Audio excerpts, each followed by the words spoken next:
तो मैं हूं दिनेश की और आप सबका स्वागत है न्यूमरोलॉजिकल कैलकुलेशन के अंदर। एक चेतन भगत का आर्टिकल आया टाइम्स ऑफ इंडिया में, संडे टाइम्स के अंदर। मैं पढ़ता हूं, काफ़ी लोग पढ़ते हैं। चेतन भगत को सुनने वाले, पढ़ने वाले बहुत लोग हैं। India 3 number. आजकल लोगों ने, सरकारी लोगों ने भारत में एक अफवाह फैलानी शुरू की कि विदेशी मीडिया हमारे खिलाफ है। भाई, विदेशी मीडिया खिलाफ आपको क्या होगा, क्यों होगा? पहली बात तो ये है, वो तो वही रिपोर्ट करेंगे जो यहाँ पर हो रहा है।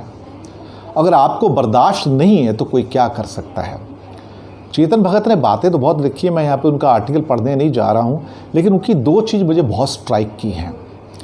पहली चीज़ ये स्ट्राइक की, उन्होंने कहा कि विदेशी मीडिया, जिसको भारत सरकार और बहुत सारे जो भक्त लोग हैं वो समझते हैं कि ये भारत की डीफेम कर रहे हैं, भारत की बदनामी कर रहे हैं। पहली बात तो कहते हैं कि इंडिया की इतनी औकात ही नहीं है कि वो इंडिया के बारे में केयर करें। जो वर्ड्स उन्होंने यहाँ पर लिखे हैं कि they actually don't care about us, they actually don't care about us.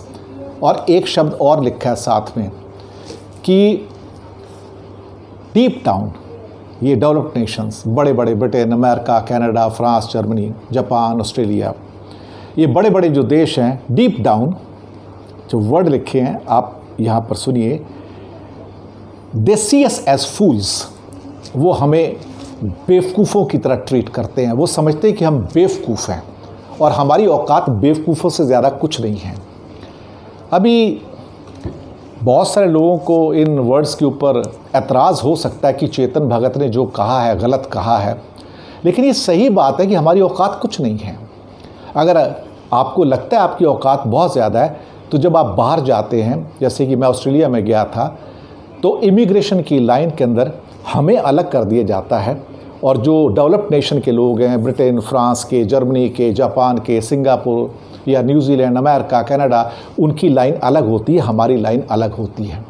और हमसे 100 सवाल पूछे जाते हैं वहाँ पर, कौन हो, कहाँ से आए हो, किस लिए आए हो, कहाँ रुकोगे, क्या पर्पज़ है आने का, क्यों आए हो यहाँ पर। पहले तो वीज़ा ही नहीं मिलता था ना, वीज़ा लेने के लिए 100 सवाल होते हैं। और उन लोगों को तो वीज़ा ऑन अराइवल होता है, उन्हें वीज़ा की ज़रूरत नहीं होती है। ये हमारी औकात है कि हमें वहाँ पे उसकी लाइन में खड़ा करके। तो ये जो चेतन भगत ने लिखा, ठीक है, they don't care about us, उन्हें हमारी परवाह ही नहीं है। $2000 से कम हमारी इनकम है, 1947 जो लेटेस्ट अभी निकल के आ रहा है, इतनी हमारी औकात है, तो वो उसी ढंग से ट्रीट करेंगे। दूसरा, deep down they think that we are fools, वो समझते हैं कि हम बेवकूफ़ हैं, ये बेवकूफ़ों की कौम है। अब ये 2 सेंटेंस जो उन्होंने लिखे हैं, हालांकि उनके और भी बहुत सारी चीज़ें इसके अंदर हैं जो लिखे उन्होंने, बहुत ज़्यादा हार्ड हिटिंग ये इनका कॉलम आया है इस बार का टाइम्स ऑफ इंडिया के अंदर। ये फिर से आप देख सकते हैं, संडे के अंदर आया है। मैं खुद हैरान हुआ इसको पढ़ के देख के कि इतना हार्ड हिटिंग चेतन भगत लिख सकते हैं। और ठीक है, लेकिन मैंने पूरा उसका एक आर्टिकल बनाया है जो कि दूसरे चैनल पर है, पूरे एक पॉइंट सारे कवर किए। अगर आप उसको उस एपिसोड को देखना चाहते हैं तो मैं नीचे इसके लिंक दे दूंगा, यहाँ पर आप उस पर जाके न्यूज़ वर्ड के ऊपर उसको देख सकते हैं। पूरा का पूरा मैंने पूरा एक्सप्लेन किया, पूरा आर्टिकल बहुत डिटेल में है वो, और लंबा एपिसोड है, देखिएगा ज़रूर उसको। तो ये 2 चीज़ें कि हमारी औकात क्या है, और deep down they treat us और they think that we are the fools, हम लोग बेवकूफ़ हैं, हम बेवकूफ़ से ज़्यादा कुछ नहीं, हम मतलब हम हिंदुस्तानी। ये चेतन भगत का कहना है, मेरा नहीं। शुक्रिया आपका।